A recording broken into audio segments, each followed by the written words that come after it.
Good morning, everybody. Mel Soul here from the Mel Soul Golf School on a beautiful fall day. I've got a sweater on, but I'm actually a bit hot. I'm keeping the sweater on because I got the microphone attached here. But this is great time to come to golf school. For those of you that have the time, come down now when the weather is really good. You know that up north you almost putting your clubs away, but if you come here and take a 2-day short game school, short game would be pitching, chipping, putting and bunker shots. I will give you some drills that you can do through those 2 days that you can do all the way through the winter at home.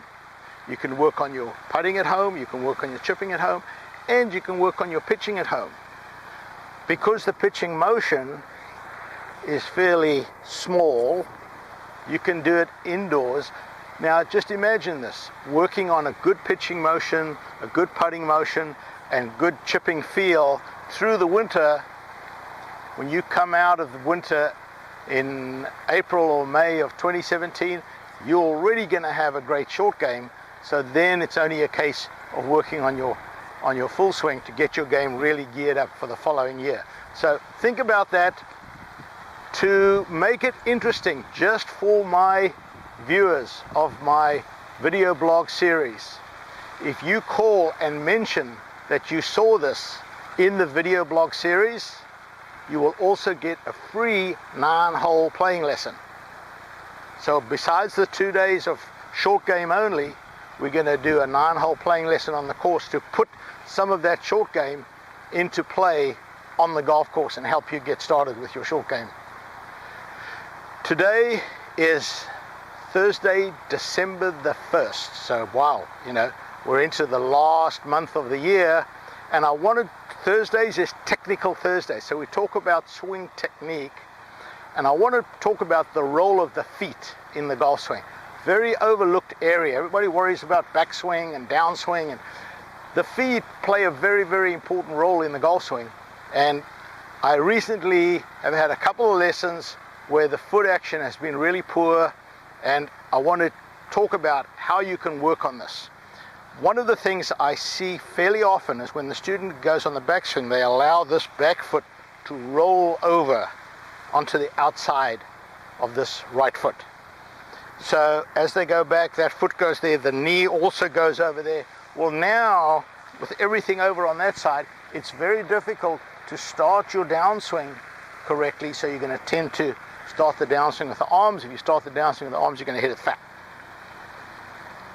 So you must keep your weight on the inside so that when you go back, not only is the knee stable, but now you've got something to push off with when you start the downswing. We've already spoken about using the ground, and so when you get to the top, if this is all over here, you have nothing to push off with. So one way of doing that on the range is taking a ball and putting it under your foot, just on the outside here, under your right foot for right-handed golfers, left foot obviously for left-handed golfers. When I go to the top, that helps stabilize this back leg, so when I start the downswing, I want to get that off the ball there as quickly as possible. That's going to help me get my weight over. If I do that, I'm going to strike the ball a whole lot better. On the follow-through, you also want this foot to be stable, and you want the foot to now roll to the outside, and as you turn your hips correctly, it'll go towards the heel. So when you finish your swing, pause and try and feel where your weight is. You want your weight, see how my toe's coming off the ground here? That's because this left hip is going around, pushing the heel into the ground. It's going to make that toe come up a little bit. Next time you're watching golf on TV, watch the top players. When they come through and they turn, that toe will lift a little bit because they're pushing their heel, their hip around. So when you come through, finish in a stable, nice position. One of my students from Mexico posted a video last night of her swing saying, "I need my coach Mel Soul." She is a ex-Olympic gymnast. She represented Mexico in the Olympics, so very, very good athlete. and hasn't taken a lot of golf lessons, but when she swung, she lost her balance. I emailed her back, I said, all good gymnasts finish in balance. No exception with the golf swing. When you finished your golf swing, finish in balance, and you'll certainly play a whole lot better.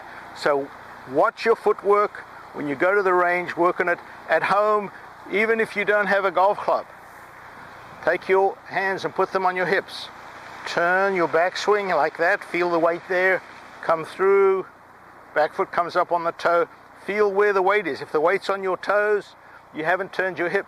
If the weight's on the heel too much, your head's moved back. If you maintain your spine angle and keep your head, your balance is going to be good every time. So try those exercises, you'll end up with a better golf game.